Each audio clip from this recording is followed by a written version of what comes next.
નમસ્કાર, India news ગુજરાતમાં હું આપની સાથે નિલેશ રાઠોડ. સમાચારની શરૂઆત કરતા પહેલા એક નજર કરીએ આજના મુખ્ય સમાચારો પર. ઈડબ્લ્યુએસ આવાસ નહીં મળે તો પાટીદારોના રાજકારણનો આવશે અંત. પાટીદાર નેતા વરુણ પટેલના નિવેદનને અલ્પેશ કથિરિયાનું સમર્થન.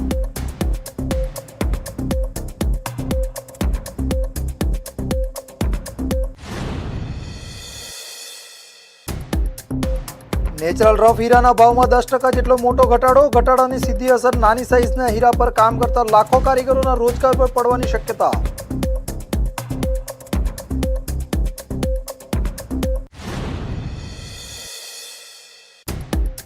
બાંધકામ પ્રોજેક્ટની માહિતીનું બેનર QR કોડ સાથે લગાવવું ફરજિયાત. સાઇટ પર સફેદ કે પીળા બોર્ડમાં રેરા રજિસ્ટ્રેશન, બેંક ખાતાની વિગત લાલ રંગથી લખવી જરૂરી. આજથી નવા નિયમ લાગુ.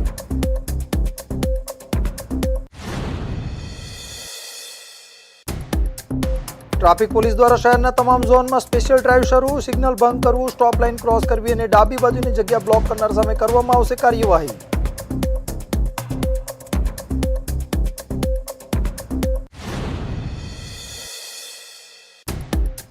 ઉધના મગદલ્લા રોડ પર સર્જાયો ગમખ્વાર અકસ્માત. બાઇક ડિવાઈડર સાથે અથડાતા 18 વર્ષીય યુવકનું માથું ધડથી અલગ.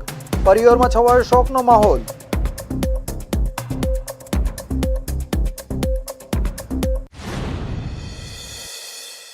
અને હવે જોઈએ સમાચાર વિસ્તારથી. તો ભારતીય જનતા પાર્ટીના અગ્રણી પાટીદાર નેતા અને પાટીદાર અનામત આંદોલનના પૂર્વ નેતા વરુણ પટેલે તાજેતરમાં સોશિયલ મીડિયા પર એક ગંભીર પોસ્ટ કરીને રાજકીય ક્ષેત્રે હલચલ મચાવી દીધી છે. તેમણે સ્પષ્ટ શબ્દોમાં આક્રોશ વ્યક્ત કર્યો છે કે જો પાટીદારોને આર્થિક રીતે નબળા વર્ગ એટલે કે ઈડબ્લ્યુએસનું અનામત વહેલી તકે લાગુ નહીં કરવામાં આવે તો પાટીદારોના રાજકારણનો અંત આવી જશે.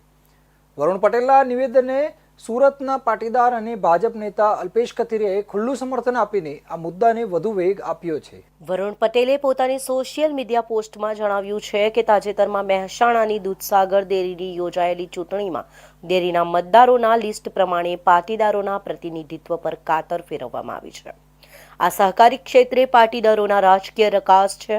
તેમણે વધુ આક્રોશ સાથે ચેતવણી આપતા કહ્યું છે કે જો સ્થાનિક સ્વરાજ્યની સંસ્થાઓની આગામી સમયમાં યોજાનાર ચૂંટણીઓ પહેલા ઈડબ્લ્યુએસ લાગુ કરવામાં નહીં આવે તો પાટીદારોના રાજકીય પતનની શરૂઆત થઈ જશે અને દૂરબીન લઈને જોશો તો એ ક્યાંય નહીં દેખાય. વરુણ પટેલે ઉમેર્યું કે આવું દેખીતી રીતે રાજકીય અને અનબેલેન્સ સર્જાશે તો દરેક સમાજમાં આક્રોશ જોવા મળશે. તેમનો મુખ્ય સૂર એ છે કે ઈડબ્લ્યુએસ અનામત તાત્કાલિક ધોરણે રાજકારણમાં પણ મળવું જોઈએ. વરુણ પટેલના આ નિશાસાને પાટીદાર નેતા અને ભાજપના અગ્રણી અલ્પેશ કથિરિયાએ સમર્થન આપ્યું છે. તેમણે વરુણ પટેલની વાતમાં સૂર પુરાવતા જણાવ્યું કે પાટીદારો સહિત અન્ય સમાજને પણ રાજકીય ક્ષેત્રે ઈડબ્લ્યુએસ અનામત મળવું જોઈએ.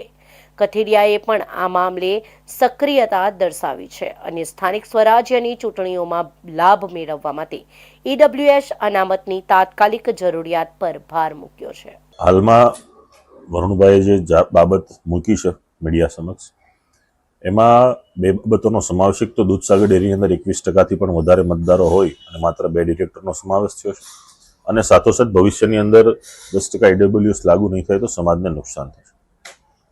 સ્વાભાવિક છે કે 10% ઈડબ્લ્યુએસ હાલમાં શિક્ષણ અને રોજગારીમાં મળી રહ્યું છે, ત્યારે ચૂંટણી પંચે આને લાગુ એટલા માટે પાડવું જોઈએ કે જેનાથી 68થી પણ વધારે જ્ઞાતિનો એક ઈડબ્લ્યુએસનો વર્ગ છે એના અધિકાર પ્રાપ્ત થાય, લોકશાહીમાં સત્તાકીય ભાગીદારી નિભાવી શકે અને આ પર્વોને રંગે ચંગેથી ઉજવી શકે. વર્તમાનમાં જ્યારે સંપૂર્ણ જે અનામતની વ્યવસ્થા છે એ પ્રથમ વખત સ્થાનિક સ્વરાજની ચૂંટણીમાં લાગુ પડે છે, ત્યારે સાથોસાથ 10% ઈડબ્લ્યુએસનો સમાવેશ થઈ જાય તો ભવિષ્યમાં કોઈ પણ પ્રકારના ટેકનિકલી કોઈ પણ પ્રશ્ન પણ ન સર્જાય અને દરેક વર્ગને પોતાનું પ્રતિનિધિત્વ મળી શકે. એ માટે ચૂંટણી પંચને પણ અમે રજૂઆતો કરી છે. હાઈકોર્ટમાં પણ દિનેશભાઈ પિટિશન કરી છે અને ભવિષ્યમાં આ બાબતે સુખદ નિર્ણય આવે એવી અમે આશા રાખીએ. એમને સંપૂર્ણ સમર્થન છે, કેમ કે આ જે મુદ્દો છે કોઈ વ્યક્તિનો, કોઈ સમૂહનો કે માત્ર ને માત્ર એક જ્ઞાતિ પૂરતો નથી. આખા ઈડબ્લ્યુએસ વર્ગને અસર કરતો મુદ્દો છે. દરેક લોકોને, દરેક સમાજને પોતાનો હક પ્રાપ્ત થવો જોઈએ. એ માટે અમે પ્રયાસ કરતા રહીશું. ઈડબ્લ્યુએસ અનામતના મુદ્દે રાજકીય ક્ષેત્રે ઉગ્ર માંગ ઉઠી રહી છે. તે દરમિયાન આ મામલે હાઈકોર્ટમાં પિટિશન દાખલ કરવામાં આવી હોવાનું પણ જાણવા મળ્યું છે.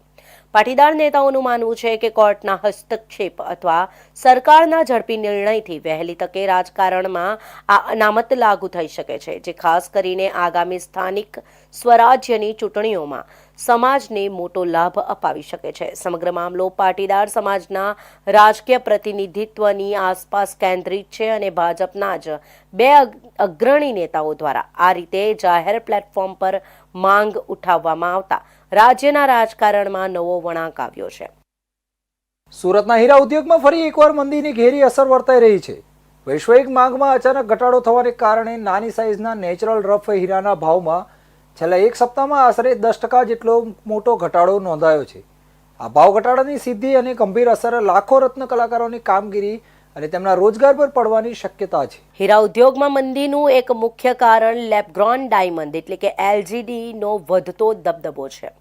LGD નેચરલ હીરા કરતાં 70 થી 80% જેટલા ઓછા ભાવે મળતા હોવાથી આંતરરાષ્ટ્રીય બજારોમાં ગ્રાહકો મોટા પ્રમાણમાં લેબગ્રોન જ્વેલરી તરફ વળી રહ્યા છે. આ ટ્રેન્ડને કારણે નેચરલ ડાયમંડની માંગ ઘટી છે અને અમેરિકા તેમજ યુરોપ જેવા મુખ્ય નિકાસ બજારોમાં ચાલી રહેલી મંદીના કારણે સ્ટોકમાં પણ વધારો થયો છે. ડી બીયર્સ જેવી મોટી માઇનિંગ કંપનીઓએ પણ બજારને સ્થિર કરવાના પ્રયાસ રૂપે અગાઉ રફ હીરાના ભાવમાં 10% થી 15% સુધીનો ઘટાડો કર્યો હતો, પરંતુ આ ઘટાડા છતાં તૈયાર હીરાના ઓછા ભાવ મળવાથી ઊંચા ભાવે રફની ખરીદી કરનાર ઉદ્યોગકારોનું મોટું નુકસાન થવાની ભીતિ છે. પરિણામે વેપારીઓ હાલમાં નવા રફની ખરીદી ટાળી રહ્યા છે. બીજી તરફ સુરતની અનેક મોટી ફેક્ટરીઓ હવે નેચરલની સાથે સાથે લેબગ્રોન ડાયમંડ તરફ પણ કામ કરવા વળી રહી છે. ડાયમંડ વર્કર યુનિયનના વાઇસ પ્રેસિડેન્ટ ભાવેશ ટાંકે આ પરિસ્થિતિ પર ગહન ચિંતા વ્યક્ત કરી છે. તેમણે જણાવ્યું છે કે નાની સાઇઝમાં જે રિયલ ડાયમંડની રફનો ભાવ ઘટાડવામાં આવ્યો છે તેની સામે વેપારીઓ તૈયાર પતલી સાઇઝના રિયલ ડાયમંડની અંદર ભાવ તોડીને માંગે છે, જે બિલકુલ ગેરવ્યાજબી છે. રત્ન કલાકારોને એની સીધી અસર તેમની મજૂરી પર થવાની શક્યતા છે. ભાવેશ ટાંકનું માનવું છે કે જો રિયલ ડાયમંડમાં ગ્રોથ નહીં દેખાય તો હીરા હંમેશા કે લીએનું સ્લોગન ધરાવતો રિયલ ડાયમંડ આવનારા સમયમાં એક સપનું બનીને રહી જશે. નાની સાઇઝમાં જે રિયલ ડાયમંડની પતલામાં જે રફનો ભાવ ઘટાડવામાં આવ્યો છે એની સામે તૈયાર જે પતલી સાઇઝના હીરા છે જે રિયલ ડાયમંડ કહેવામાં આવે છે એ રિયલ ડાયમંડની અંદર વેપારીઓ ભાવ તોડીને માગે છે. તો એ કઈ રીતે પોસિબલ થઈ શકે? રિયલ ડાયમંડની અંદર કામ કરતા ઘણા બધા રત્ન કલાકારો છે અને અત્યારે લેબગ્રોન ડાયમંડમાં તેજી હોવાના કારણે એ રત્ન કલાકારોને થોડું ઘણું કામ મળે છે, પરંતુ એક DBS નું એક સ્લોગન હતું કે ડાયમંડ બધાને માટે, હીરા સદા કે લીએ. તો જો રિયલ ડાયમંડની અંદર ગ્રોથ નહીં દેખાણો તો આવનારા સમયમાં રિયલ ડાયમંડ એક સ્વપ્ન થઈને રહી જશે. અમે એવી આશા રાખીએ છીએ કે લેબગ્રોન ડાયમંડ અને રિયલ ડાયમંડની માર્કેટ જો અલગ અલગ કરવામાં આવે અને એક સારી એવી પોલિસી લેબગ્રોન ડાયમંડમાં બનાવવામાં આવે અથવા તો રિયલ ડાયમંડમાં બનાવવામાં આવે, કારણ કે જમીનથી જોડાયેલા લાખો રત્ન કલાકારો રિયલ ડાયમંડની સાથે જોડાયેલા છે અને રિયલ ડાયમંડ આપણું સુરતનું નામ ડાયમંડ સિટી તરીકે રિયલ ડાયમંડ થી જ ઉપર આવ્યું છે. તો રિયલ ડાયમંડને બચાવવું એ આપણી સૌથી જવાબદારી છે. તેમણે ભારપૂર્વક જણાવ્યું કે સરકારે લેબગ્રોન ડાયમંડ અને રિયલ ડાયમંડની માર્કેટ અલગ અલગ કરવી જોઈએ અને બંને માટે એક સારી પોલિસી બનાવવી જોઈએ. સુરતનું નામ રિયલ ડાયમંડથી જ ડાયમંડ સિટી તરીકે ઉપર આવ્યું છે, તેથી જમીનથી જોડાયેલા લાખો રત્ન કલાકારોના હિતમાં રિયલ ડાયમંડને બચાવવો એ આપણી સૌથી મોટી જવાબદારી છે. રાજ્યમાં કોઈ પણ વ્યક્તિ જો મકાન અને દુકાન જેવી મિલકત ખરીદવા માંગતી હોય તો બાંધકામ સાઇટના પ્રોજેક્ટની માહિતી ગુજરાત રિયલ એસ્ટેટ રેગ્યુલેટરી ઓથોરિટીની વેબસાઇટ પરથી મેળવવી પડશે. મકાન કે દુકાન સહિતની મિલકત ખરીદવા આવનારા નાગરિકોને પ્રોજેક્ટના બાંધકામની માહિતી મળી રહે તે માટે હવે ફરજિયાત દરેક બાંધકામ સાઇટ પર ડેવલપર બિલ્ડર દ્વારા પ્રોજેક્ટને લગતી તમામ માહિતીનું બેનર બોર્ડ QR કોડ સાથે લગાવવાનું રહેશે. પ્રોજેક્ટના સ્તરે તમામ માહિતીના બોર્ડ બેનર લગાવવા રેરાનો હુકમ કોઈ પણ પ્રોજેક્ટના LOT કે સંભવિત ગ્રાહકને પ્રોજેક્ટ સંબંધિત માહિતી રેરાની વેબસાઇટ પર ફક્ત પ્રોજેક્ટનો રેરા રજિસ્ટ્રેશન નંબર મારફત ઉપલબ્ધ થાય છે. નાગરિકો આ કાર્ય પદ્ધતિથી અજાણ હોય છે અને પરિણામે તેમને ચોક્કસ માહિતી મળી શકતી નથી. જાહેર જનતાને પ્રોજેક્ટને લગતી વિગતો જેવી કે રેરા રજિસ્ટ્રેશનની વિગતો, પ્રોજેક્ટના બાંધકામની વિગતો, પ્રોજેક્ટના સ્પેસિફિકેશન, એમેનિટીઝની વિગતો, રેરા કલેક્શન, બેંક એકાઉન્ટની વિગતો તથા પ્રોજેક્ટ લોનની વિગતો પ્રોજેક્ટના સ્તરે જ સહેલાઈથી ઉપલબ્ધ થાય એ માટે પ્રોજેક્ટના સ્તરે તમામ માહિતીના બોર્ડ, બેનર લગાવવા રેરા દ્વારા હુકમ કરવામાં આવ્યો છે. બોર્ડ અથવા બેનરની લઘુત્તમ પહોળાઈ 1.20 મીટર તથા લઘુત્તમ ઊંચાઈ 2 મીટર રાખવાની રહેશે. રાજ્યમાં રેરા રજિસ્ટર્ડ તમામ કાર્યરત પ્રોજેક્ટ માટે the Gujarat real estate regulatory authority regulations 2017ના રેગ્યુલેશન્સ 5માં દર્શાવેલા દસ્તાવેજો જેવા કે જવાબદાર તંત્ર પાસે મંજૂર કરાવવામાં આવેલા પ્લાન અને એનો લેઆઉટ સહિતની વિગતો બોર્ડ અથવા બેનર તેમજ ડિસ્પ્લે મારફત પ્રોજેક્ટના સાઇડ પર લગાવવાની રહેશે. બોર્ડ લઘુત્તમ ઊંચાઈ 2 મીટર રાખવાની રહેશે. પ્રોજેક્ટના મુખ્ય પ્રવેશ પાસે અથવા મુખ્ય રસ્તા ઉપરથી જોઈ શકાય એ રીતે જમીનથી 1.5 મીટરથી 2 મીટર ઊંચાઈએ મૂકવાનું રહેશે. પ્રોજેક્ટના રેરા કલેક્શન, બેંક એકાઉન્ટની વિગતો લાલ રંગથી દર્શાવવાની રહેશે. વોટરપ્રૂફ મટીરિયલના રાખવાના રહેશે અને એનું બેકગ્રાઉન્ડ સફેદ અથવા પીળા રંગનું રાખવાનું રહેશે. બેનરમાં દર્શાવેલી વિગતોના અક્ષરની લઘુત્તમ ઊંચાઈ 2.50 સેન્ટીમીટર રાખવાની રહેશે અને અક્ષરના રંગ નમૂનામાં દર્શાવ્યા અનુસાર જ રાખવાના રહેશે. રેરા રજિસ્ટ્રેશન નંબર તથા પ્રોજેક્ટના રેરા કલેક્શન, બેંક એકાઉન્ટની વિગતો લાલ રંગથી દર્શાવવાની રહેશે. QR કોડ લઘુત્તમ 15 સેન્ટીમીટર બાય 15 સેન્ટીમીટરનો તથા મોબાઈલ ફોન વડે સરળતાથી સ્કેન કરી શકાય એવી રીતે સ્પષ્ટ દર્શાવવાનું રહેશે. દર 3 મહિને રિપોર્ટ અપલોડ કરવાનો રહેશે. પ્રોજેક્ટના સ્તરે પ્રદર્શિત કરેલ બોર્ડ, બેનર, હોર્ડિંગ, ડિજિટલ ડિસ્પ્લેનો ફોટોગ્રાફ આ હુકમ પ્રસિદ્ધ થયા બાદ ભરવાના થતા તમામ ત્રિમાસિક પ્રગતિ અહેવાલમાં અચૂક રજૂ કરવાનો રહેશે. આ ફોટોગ્રાફ જીઓ ટેગવાળો ફોટો હોવો જરૂરી છે અને ફોટોગ્રાફમાં લેટિટ્યૂડ અને લોંગિટ્યૂડ દર્શાવેલા હોવા જરૂરી છે. આ હુકમનું પાલન કરવામાં નિષ્ફળ જનારા ડેવલપર કે બિલ્ડરને દંડ ફટકારવામાં આવશે. જે પ્રોજેક્ટનું પ્રોજેક્ટ એન્ડ કમ્પ્લાયન્સ એટલે કે QE રેરા ઓથોરિટીની વેબસાઇટ ઉપર અપલોડ કરી દેવામાં આવેલું છે અને જેનું વેરિફિકેશન થઈ ચૂકેલું છે એવા પ્રોજેક્ટ માટે ઉપર દર્શાવ્યા મુજબ board, banner, hoarding, digital display પ્રસિદ્ધ કરવાની જરૂરત રહેશે નહીં. સુરતમાં ટ્રાફિક પોલીસ દ્વારા શહેરના તમામ ઝોનમાં સ્પેશિયલ ડ્રાઈવ શરૂ કરવામાં આવી છે, જે અંતર્ગત સિગ્નલ ભંગ કરવું, સ્ટોપ લાઇન ક્રોસ કરવી અને ડાબી બાજુની જગ્યા બ્લોક કરનાર સામે કાર્યવાહી કરવામાં આવશે. જે અંતર્ગત લાલ દરવાજા વિસ્તારમાં ટ્રાફિક ડીસીપી પન્ના મોમાયા ડ્રાઈવનું માર્ગદર્શન આપવા હાજર રહ્યા હતા. સુરત શહેરમાં ટ્રાફિક નિયમોનું વધતું ઉલ્લંઘન અટકાવવા માટે ટ્રાફિક પોલીસ દ્વારા આજે વિશાળ સ્તરે સ્પેશિયલ ડ્રાઈવ શરૂ કરવામાં આવી છે. શહેરના તમામ ઝોનમાં એક સાથે આ ડ્રાઈવ ચલાવવામાં આવી રહી છે, જેમાં ખાસ કરીને સિગ્નલ ભંગ, સ્ટોપ લાઇન ક્રોસ કરવી અને ડાબી બાજુની જગ્યા બ્લોક કરવાના મામલાઓ પર ખાસ નજર રાખવામાં આવી રહી છે. લાલ દરવાજા વિસ્તારમાં આ ડ્રાઈવ દરમિયાન ટ્રાફિક ડીસીપી પન્ના મોમૈયા જાતે હાજર રહ્યા અને પોલીસ કેવી રીતે કામગીરી કરી રહી છે તેની સમીક્ષા કરી હતી. આ દરમિયાન તેમણે શહેરના તમામ વાહન ચાલકોને ટ્રાફિક નિયમોનું પાલન કરવાની કડક અપીલ કરી હતી. સુરત શહેરમાં અલગ અલગ જંકશન ઉપર ટ્રાફિક ડ્રાઈવનું આયોજન કરવામાં આવેલું છે. આ ડ્રાઈવ અંતર્ગત જ્યાં મોટા જંકશન છે ત્યાં લોકોને અવેર કરવા માટે આખી ટીમ અમે લોકો રાખીએ છીએ. હાલમાં અમે લોકો અહીંયા લાલ દરવાજા ખાતે ઉપસ્થિત છીએ. બેનર્સ અને માઇક દ્વારા લોકોને એજ્યુકેટ કરી રહ્યા છે. જ્યારે ટ્રાફિક નો સિગ્નલ બંધ થાય ત્યારે તમારે સ્ટોપ લાઇનની પાછળ ઉભા રહેવાનું છે. લેફ્ટ સાઈડ હંમેશા ખુલ્લી રાખવાની છે, જેથી કરીને જેને લેફ્ટ ટર્ન લેવો છે એ લોકો સરળતાથી નીકળી શકે.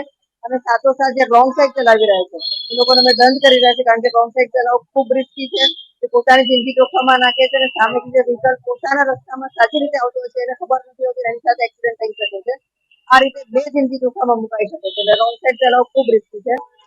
અહીંયા અમે લોકોને એજ્યુકેટ કરી રહ્યા છીએ, અવેર કરી રહ્યા છીએ. સુરત શહેરની વ્યસ્ત ટ્રાફિક વ્યવસ્થાને દુરસ્ત રાખવા માટે જરૂરી એવા આ સ્પેશિયલ ડ્રાઈવને લોકોનો પણ સારો પ્રતિસાદ મળી રહ્યો છે.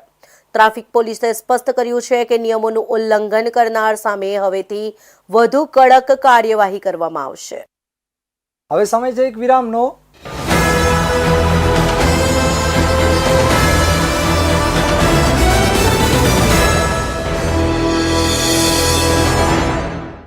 મુદ્દાઓ છે દેશના,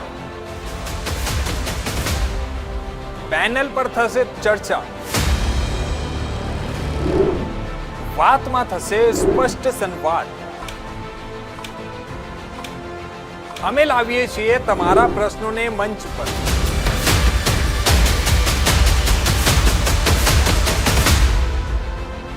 કેમ કે સમસ્યા તમારી, લડત અમારી. જુઓ મારી સાથે ફક્ત ઇન્ડિયા ન્યૂઝ ગુજરાત પર.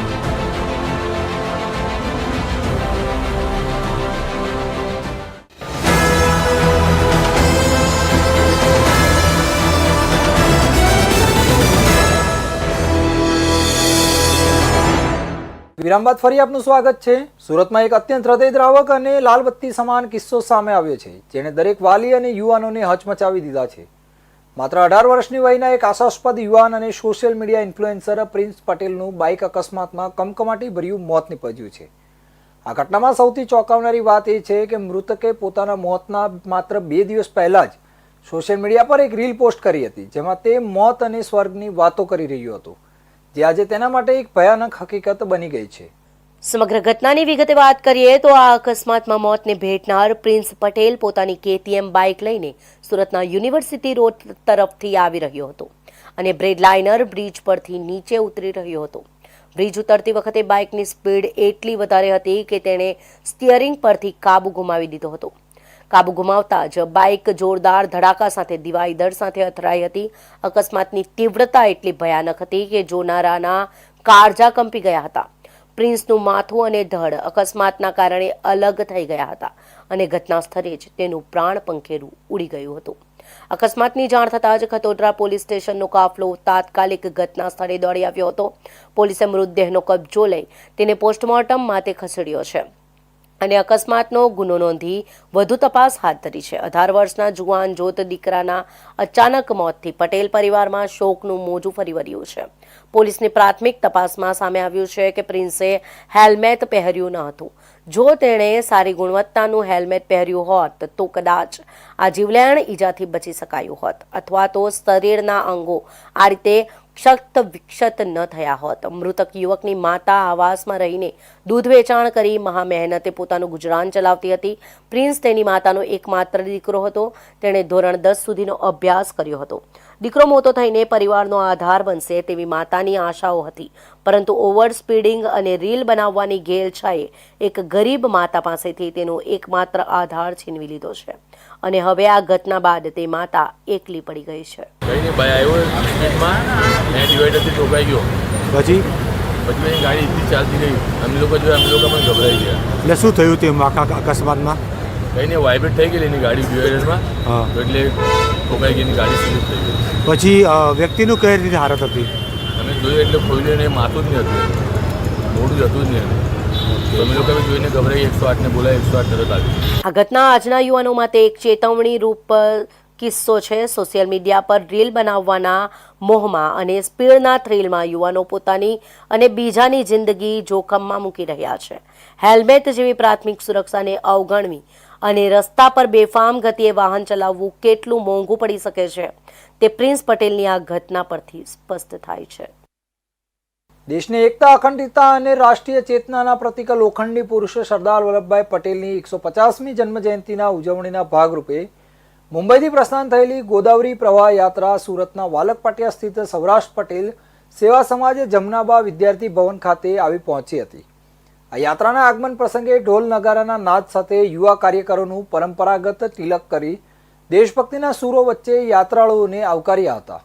1 ડિસેમ્બરના રોજ ગોદાવરી પ્રવાહના યાત્રાળુઓએ વાલકપાટિયા સ્થિત સરકારી કોલેજમાંથી ફરવાયેલી જમીનમાં 562 રોપાઓનું વાવેતર કરી વૃક્ષારોપણ દ્વારા પર્યાવરણ સંરક્ષણનો સશક્ત સંદેશ આપ્યો હતો. કાર્યક્રમ દરમિયાન સરદાર પટેલના આદર્શ વ્યક્તિત્વને યાદ કરતા યુવાનોમાં રાષ્ટ્રીય એકતા, રાષ્ટ્રપ્રેમ અને રાષ્ટ્ર નિર્માણની ભાવના મજબૂત બને તે દિશામાં પ્રેરણાદાયી મંથન કરાયું હતું. સરદાર પટેલજીના જીવન કાર્ય અને દેશની એકતામાં તેમના અવિસ્મરણીય યોગદાન વિશે ગોષ્ઠી કરાઈ હતી.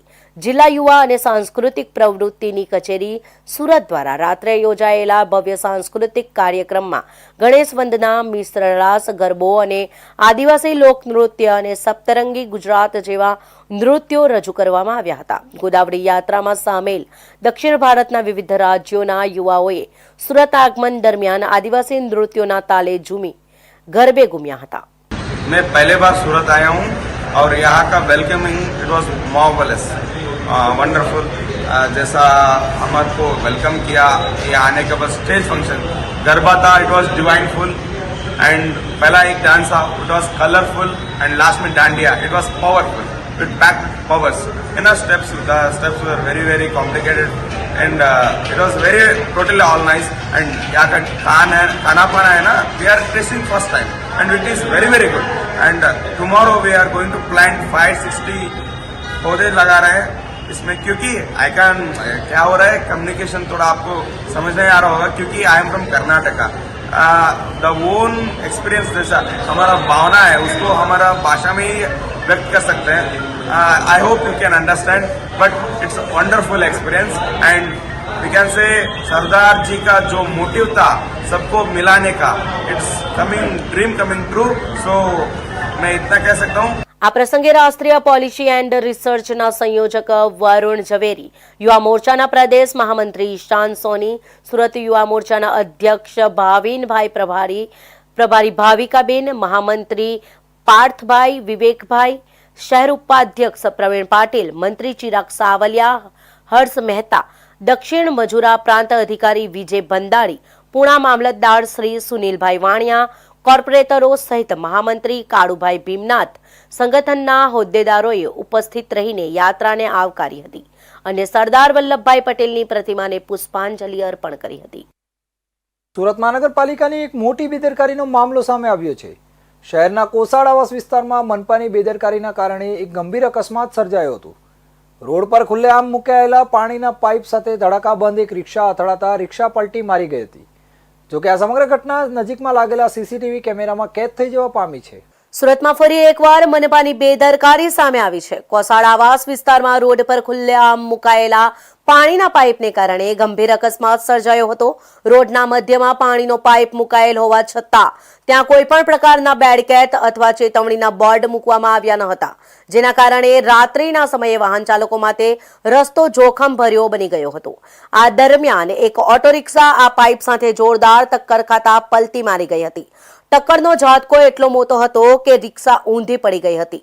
જો કે આ સમગ્ર ઘટના નજીકમાં લાગેલા સીસીટીવી કેમેરામાં સ્પષ્ટ રીતે કેદ થઈ જવા પામી હતી, જેમાં રિક્ષા પાઇપ સાથે અથડાતી અને પલટી મારી પડે છે તે દ્રશ્યો પણ કેદ થયા છે.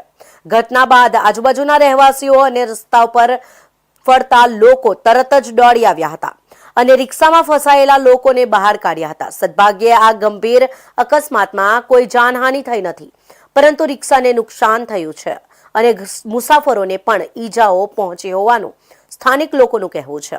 સ્થાનિક લોકોનો આક્ષેપ છે કે મનપા દ્વારા સતત ચાલતી બેદરકારીના કારણે આવા અકસ્માતો બને છે. રોડ પર કામગીરી દરમિયાન યોગ્ય સતર્કતા રાખવામાં નહીં આવે, બેડકેટ કે રિફ્લેક્ટિવ સાઇન મુકાતા નથી અને તેની સીધી અસર સામાન્ય લોકોની સુરક્ષા પર પડે છે. રહેવાસીઓએ મનપાને તાત્કાલિક કાર્યવાહી કરવા અને રોડ પર મુકાયેલા પાઇપ તેમજ કામગીરી સ્થળોને સુરક્ષિત કરવાની માંગ કરી છે, જેથી ભવિષ્યમાં આવી ઘટનાઓ ન બને. સુરતના કોસાડ વિસ્તારમાં આવેલી વેદાંત ટેક્સો 6 ની અંદર આગ લાગી હોવાનો બનાવ સામે આવ્યો છે. ટેક્સટાઇલ વિસ્તારમાં આવેલી એક ખુલ્લી જગ્યામાં મોટા પ્રમાણમાં કચરાનો ઢગલો કરવામાં આવતો હતો, જેમાંથી એકાએક આગ ભભૂકી ઉઠકતા સ્થાનિકોમાં હડકંપ મચી ગયો હતો. સૂત્રો પાસેથી મળી રહેલી માહિતી મુજબ ત્યાં પડેલા વેસ્ટ પ્લાસ્ટિક અને હોટફિક્સના વેસ્ટેજ કચરામાંથી આગ ભભૂકી ઉઠી હતી. ભારે પ્રમાણમાં પ્લાસ્ટિક રહેલું હોવાથી આગ ઝડપથી ફેલાઈ ગઈ હતી અને તેનો ધુમાડો 3 કિલોમીટર દૂરથી પણ સ્પષ્ટ રીતે દેખાતો હતો. હવાનું પ્રમાણ ઓછું હોવા છતાં ધુમાડાનો ગાળો સમગ્ર વિસ્તારમાં ફેલાયો હતો. સ્થાનિક લોકોએ તાત્કાલિક હાજરી આપીને પાણીનો મારો ચલાવ્યો અને આગને કાબૂમાં લેવા પ્રયાસ શરૂ કર્યો હતો. આ દરમિયાન સૌથી મોટો જોખમ એ હતો કે કચરાના ઢગલા નજીક ડીઝલ ભરેલું જનરેટર પણ પડેલું હતું. જો આ આગ ત્યાં સુધી ફેલાઈ જાત તો ભારે વિસ્ફોટ થવાની શક્યતા હતી, પરંતુ લોકોએ સમય સૂચકતા અને બહાદુરીથી કામ લઈને સૌથી પહેલા જનરેટર નજીકની આગને ઓલવવાનો પ્રયાસ કર્યો અને મોટું નુકસાન થતા બચાવી લીધું હતું. સદનસીબે આ આખી ઘટનામાં કોઈ જાનહાનિ થઈ નથી, પરંતુ કચરાનો મોટો ભાગ બળી ગયો હતો. રહેવાસીઓનો આક્ષેપ છે કે ટેક્સટાઇલ વિસ્તારમાં દરરોજ મોટી માત્રામાં પ્લાસ્ટિક વેસ્ટ અને અન્ય કચરો ઠાલવવામાં આવે છે, જેના સામે કોઈ યોગ્ય કાર્યવાહી થવી જોઈએ. પહેલી ડિસેમ્બરના રોજ તાપી જિલ્લાના વ્યારા ખાતે આવેલી પીપી સવાણી શાળામાં ગીતા મહોત્સવની ભવ્ય ઉજવણી કરવામાં આવી હતી. આ વેળાએ વિદ્યાર્થીઓને ભગવદ્ ગીતાના પુસ્તકો પણ આપવામાં આવ્યા હતા. ભારતીય સંસ્કૃતિ અને જ્ઞાન પરંપરાના સંવર્ધન માટે શિક્ષણવિદો વિદ્યાર્થીઓ આજે પવિત્ર ગ્રંથ ગીતા દિવસની ઉજવણીમાં સહભાગી થયા હતા. આ મહોત્સવનો મુખ્ય ઉદ્દેશ્ય યુવા પેઢીમાં શ્રીમદ ભગવદ્ ગીતાના અમર સંદેશ અને સંસ્કૃત ભાષાના મહત્વને પ્રસ્થાપિત કરવાનો હતો. આ કાર્યક્રમમાં સુરત સ્થિત ઇસ્કોન મંદિરના સંતો મહંતો ઉપસ્થિત રહી તેમના દ્વારા વ્યારાની પીપી સવાણી શાળા ખાતે પવિત્ર ગ્રંથ ભાગવદ ગીતા અંગે ઉપસ્થિત શાળાના બાળકોને માહિતી આપી ગીતા ગ્રંથનું વિતરણ કરવામાં આવ્યું હતું. જે કાર્યક્રમ છે કે આપણે બધા વિદ્યાર્થીઓને શ્રીમદ ભગવદ્ ગીતાનું વિતરણ કરવા જઈ રહ્યા છે. આ જ ભગવદ્ ગીતા આજથી સ્વામીજીએ જે રીતે કીધું એમ 70 વર્ષની વયોવૃદ્ધ ઉંમરમાં શીલ પ્રભુપાદજી ઇસ્કોનના સંસ્થાપકે વિશ્વભરમાં એનો પ્રચાર કર્યો. આજે આ ગીતા 100 થી વધારે ભાષાઓમાં અને વિશ્વના દરેક દેશમાં ઉપલબ્ધ છે. તો આ ગીતા નાનપણથી જ વિદ્યાર્થીઓને પ્રાપ્ત થઈ. ગુજરાત સરકાર પણ એના માટે હવે કાર્યરત થઈ છે. તો આશા રાખીએ કે આજે ભગવાને આપણી સ્કૂલને પસંદ કરી છે. ઘણા બધા વિદ્યાર્થીઓ તાપી જિલ્લામાં હશે પણ આપણી સ્કૂલ પસંદ થઈ છે. તો રોજ ભગવદ્ ગીતાના શ્લોકો દ્વારા બાળકોમાં સંસ્કારનું અને ઘણી બધી એવી બાબતો જે એમના જીવનમાં જરૂરી છે એનું સિંચન થાય એ માટે આ પ્રયાસ છે. ગીતા જયંતિના શુભ દિને દરેક બાળકોને આજે ગીતા વિતરણ ભેટ સ્વરૂપે આપવામાં આવી છે. એ ખરેખર ખૂબ પ્રેરણાદાયી ઘટના છે. કારણ કે ભગવદ્ ગીતા જેમ સ્વામીજી કહ્યું 100 દેશોની અંદર અને અનેક ભાષાઓની અંદર આજે લોકો એનો લાભ લઈ રહ્યા છે. ગીતા એક પુસ્તક કોઈ એક ધર્મનું નથી, મનુષ્ય તમામ માટે આ ઉપયોગી ધર્મ ગ્રંથ, જીવન ગ્રંથ એ આ જીવનને ઉપયોગી ગ્રંથ છે. તો બાળકો પણ અત્યારથી આને વાંચી અને કંઈક, કારણ કે વિદ્યાર્થી, વેપારી, સંસારી, સાધુ કોઈ પણ બધા માટે આ ઉપયોગી છે. એટલે આ લોકોને પરલોક બંને માટે આ ધર્મ ગ્રંથ, જીવન ગ્રંથ છે. તેનો લાભ બધાને મળશે. ખૂબ ખૂબ શુભેચ્છા. આજે ગીતા જયંતિના નિમિત્ત અમારી સ્કૂલમાં ઇસ્કોન પરિવાર દ્વારા ભગવદ્ ગીતાની જન્મ જયંતિનું ઉજવણી કરવામાં આવી છે. અહીંયા દરેક વિદ્યાર્થીઓને ભગવદ્ ગીતા આપવામાં આવી છે. ભગવદ્ ગીતા મને પણ મળી છે અને અમે બધા પ્રયત્ન કરીશું કે અમને જે ભગવદ્ ગીતા મળી છે તે અમે દરરોજ જે વાંચીશું તેને અમારી લાઈફમાં ઇમ્પ્લિમેન્ટ કરીશું. અને જે અમારી લાઈફમાં ઓવરથિંકિંગનું પ્રોબ્લેમ છે તે અમે ભગવદ્ ગીતા વાંચીને સોલ્વ કરીશું અને પ્રયત્ન કરીશું કે એના જેટલા પણ શ્લોક છે તે અમે અમારી લાઈફમાં ઇમ્પ્લિમેન્ટ કરીએ. ઉપસ્થિત મહાનુભાવોએ ગીતાના મહાન ઉપદેશો પર પ્રકાશ પાડ્યો હતો. તેમણે જણાવ્યું હતું કે ગીતા એ માત્ર એક ધાર્મિક ગ્રંથ નથી, પરંતુ તે જીવનના દરેક તબક્કે મનુષ્યને કર્તવ્ય, ધર્મ અને મોક્ષનો માર્ગ બતાવનારી સનાતન ફિલોસોફી છે. તો આ હતા અત્યાર સુધીના મહત્વના સમાચાર. વધુ સમાચાર માટે જોતા રહો ઇન્ડિયા ન્યૂઝ ગુજરાત. નમસ્કાર.